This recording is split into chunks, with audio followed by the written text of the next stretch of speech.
Bonjour, je suis le chercheur Je l'explore en France, From Earth to Space, de la Terre à l'espace. Vous avez sans doute entendu parler de moi, même si je ne suis pas connu, sur les pages Facebook et Twitter. Donc c'est scientiste âgé, arrobase scientiste âgé sur Twitter. Donc vous pouvez me voir sur Facebook, Alain Clarence Gelé sur Facebook.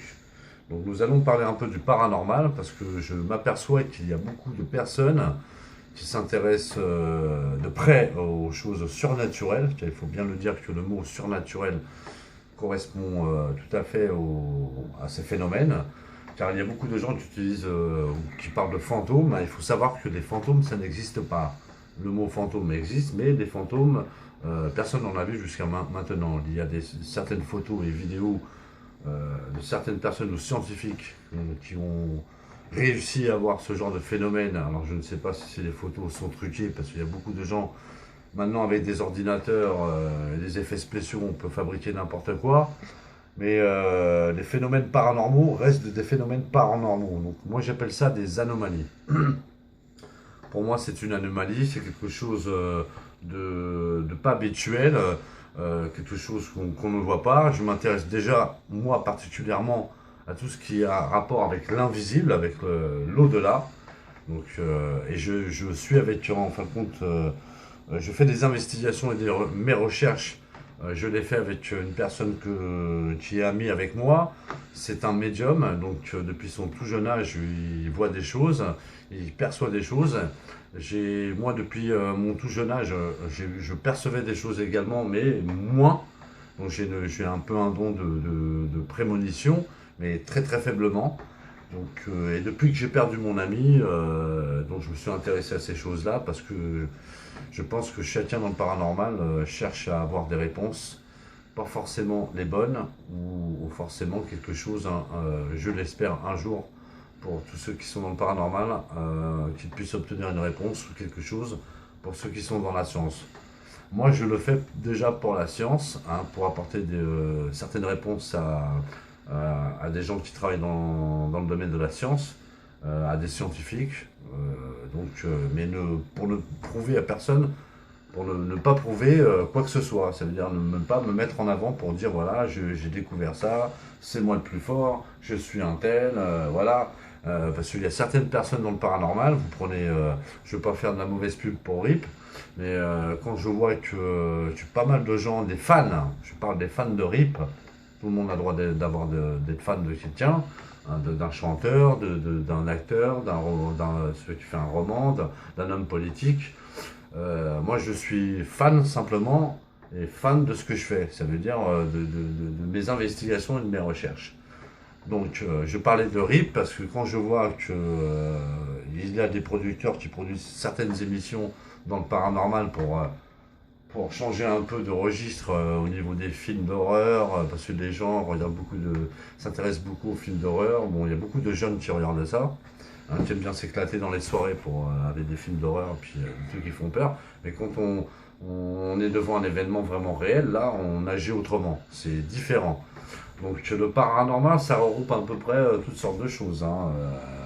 Il y a la parapsychologie, il y a le domaine de l'invisible, le domaine de l'au-delà, il y a le domaine aussi euh, un peu, comment je pourrais dire ça, mystique, il y a le paranormal comme la possession, il y a pas mal de choses, hein. Moi je reste dans le domaine de la recherche, donc ça veut dire rechercher des anomalies, des choses qui restent un peu inexplicables, hein. Je pourrais dire ça inexplicable. Ça peut être de l'ufologie, hein, il y a beaucoup d'ufologues. Des ovnis, ça peut être des ovnis, ça peut être un animal qu'on n'a jamais vu quelque part, ça peut être un insecte, ça peut être quelque chose dans la nature qu'on n'a pas l'habitude de voir, ça peut être atmosphérique, ça peut être une anomalie au niveau du ciel, ça peut être le temps, par exemple le temps qui change. Je recherche à peu près toutes sortes d'anomalies, voilà, entre la Terre et l'espace. Donc, je voulais aussi vous dire que pas forcément, quand on est dans le paranormal, il y a des amateurs, il faut le dire très bien. Peut-être que moi, les gens vont me dire que je suis un amateur, ils disent ce qu'ils veulent. Il y a des professionnels qui utilisent du tel matériel de pointe des ordinateurs, des capteurs, des machins, tout ce que vous voulez, quoi. Mais tout ça, ça reste pour moi ridicule parce que il faut déjà s'intéresser à la science d'une autre façon avant de se plonger dans le paranormal, d'aller sur le terrain avec des tas de capteurs dans des maisons qui sont désinfectées. Déjà, il faut savoir que dans des endroits désaffectés ou des endroits qui ont été abandonnés, il faut savoir qu'on peut trouver des bactéries. Donc si un groupe de paranormal ou un groupe d'enquêteurs n'a pas la connaissance déjà avant d'aller sur le terrain de tout ce qui peut avoir quand on découvre quelque chose sur un terrain au niveau bactériologique, on peut attraper des saloperies, on peut attraper plein de choses. Forcément, il faudra du matériel, pas forcément de pointe, parce qu'il faut connaître l'électromagnétisme. Vous savez, il y a des champs électromagnétiques, donc on en parle souvent dans le paranormal. Et si un champ inconnu électromagnétique, ça peut être une déformation de quelque chose, hein, un champ électrique, par exemple, une déformation d'un champ électrique qui entraîne une succession d'ondulations inconnues, une anomalie électrique, par exemple, ça peut être une anomalie électrique. C'est un exemple. Donc voilà, on ne peut pas savoir d'où ça vient en fin de compte ce phénomène, hein. Ça peut être un phénomène électrique, donc ça peut devenir très dangereux. Donc il faut savoir tout ça, il ne faut pas non plus s'avancer dans tout et n'importe quoi. Donc moi j'utilise simplement du matériel, du petit matériel, hein. Déjà une bonne lampe pour éclairer vraiment. Cette lampe elle éclaire jusqu'à 30 mètres, donc voilà, c'est avec, je vais pas dire la marque, hein. Donc j'utilise une lampe déjà pour m'éclairer, hein, on ne sait jamais. Après c'est du petit matériel, petite caméra simplement pour poser avec un petit trépied, voilà. Bon, c'est pas non plus du gros matériel. J'ai choisi un appareil photo de la marque Sony, voilà, Cybershoot, parce que c'est un petit appareil qui coûte pas cher, mais qui a plein de petites fonctions intéressantes. Et avec un capteur infrarouge, donc on peut faire des photos vraiment dans le noir complet, dans la nuit complète. Voilà, donc pour ceux qui sont dans le paranormal, pas forcément vous capterez des choses aussi simplement que la nuit, hein. Donc nous pouvons capter des choses aussi le jour. C'est ça la différence entre le jour et la nuit. Il y a la nuit, le jour, la nuit, hein. Donc quand je vois beaucoup de gens qui essaient de capter des phénomènes la nuit, pas forcément vous allez capter quelque chose. Et déjà, il faut savoir qu'en fin de compte, si on parle d'entité ou d'esprit ou de fantôme, comme vous le dites, moi je ne crois pas aux fantômes, je crois simplement à des phénomènes autres, des phénomènes inconnus. On n'a pas encore cette preuve. Donc certains scientifiques, peut-être qu'ils ne disent pas la vérité, ils cachent des choses comme sur certains gouvernements, mais ça on ne va pas rentrer dans ce domaine-là, ça peut devenir très dangereux, donc on n'en parle pas. Je veux simplement vous expliquer qu'en fin de compte, il y a des phénomènes, il faut faire très attention, hein, au niveau des sources. Moi l'autre jour j'ai fait une investigation, vous pouvez voir la vidéo sur YouTube, ça s'appelle Contact. En fin de compte, je suis parti faire une investigation dans un parc. En fin de compte, je me suis aperçu qu'il y avait une anomalie qui est apparue autour de moi. Déjà, ça a commencé par les phénomènes d'orbes. Alors, je pense que ceux qui sont dans le paranormal savent que c'est qu'une orbe. On n'a pas forcément la définition d'une orbe, de ce phénomène sphérique. Alors, il y a beaucoup de gens qui, sur les appareils photo, arrivent à avoir ces formes sphériques, bien sphériques. Mais il faut savoir que les orbes, ce sont des phénomènes déjà inconnus, des phénomènes invisibles. Et donc il y a certains chercheurs, même un chercheur de la NASA, je ne pourrais pas dire son nom, donc qui a fait des tests sur ces phénomènes d'orbes, et s'est aperçu qu'en fin de compte, c'est des phénomènes très intelligents. Donc il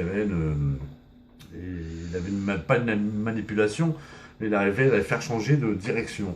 Donc voilà, il y a tout un processus scientifique pour justement voir de plus près ces phénomènes.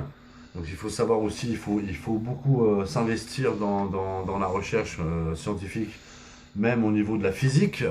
Parce que aussi dans le domaine du paranormal, il faut savoir connaître aussi la physique, il faut apprendre beaucoup de choses avant de se lancer sur le terrain et de pouvoir faire des investigations, qu'il y a pas mal de choses qui peuvent devenir dangereuses. Voilà, au niveau des sources électriques, comme je vous ai expliqué tout à l'heure. Voilà, tiens, tu peux faire une pause. Donc comme je disais, il faut faire très attention à ces sources-là, parce que ça peut être un défaut électrique, donc une source électrique ou un problème électrique. Donc c'est pour dire en fin de compte à tous ceux qui sont dans le paranormal, ça sert à rien d'avoir du tas de matériel hyper sophistiqué. Si vous avez une source électromagnétique, de toute façon, si vous avez un phénomène qui passe dans un champ, dans votre champ, ça veut dire un périmètre que vous avez effectué, déjà quand vous allez dans une enquête ou une investigation, si vous entendez quelque chose, un son, quoi que ce soit, vous faites un périmètre. Un périmètre sur zone, on appelle ça sur zone, comment je pourrais dire ça, j'ai plus le nom.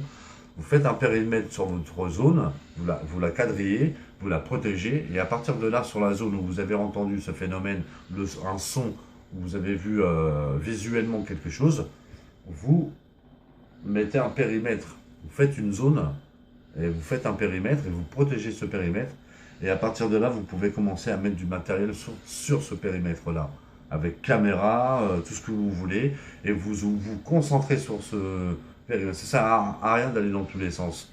Bon, moi, je vais un peu dans tous les sens parce que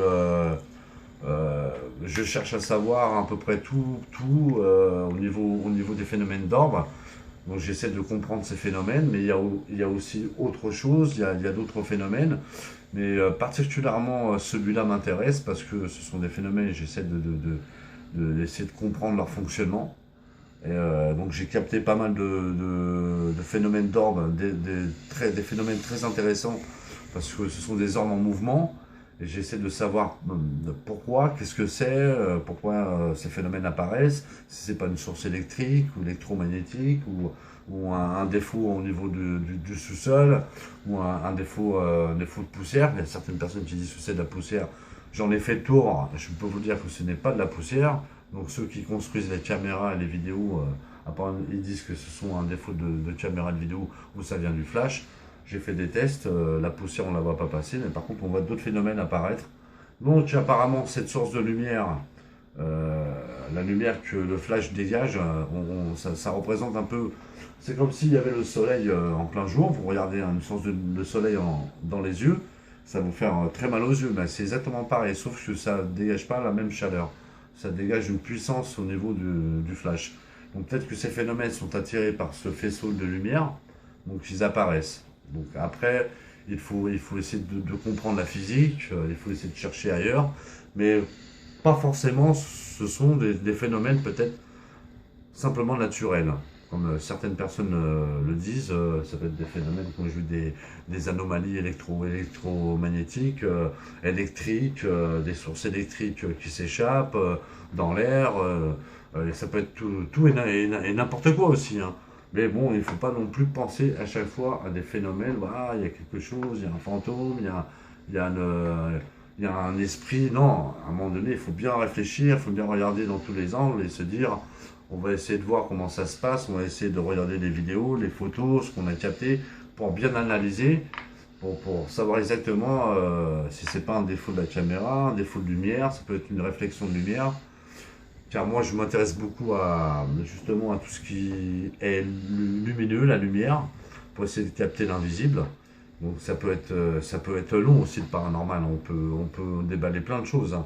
Donc on va arrêter là, et donc je voulais simplement vous dire, voilà, vous avez un petit, vous pouvez aussi vous munir pour faire, il y a des gens qui disent des PVE, et ils se plantent complètement, je peux leur dire, ça se dit pas des PVE, on dit des EVP, Electronic Voice Paranormal, voilà.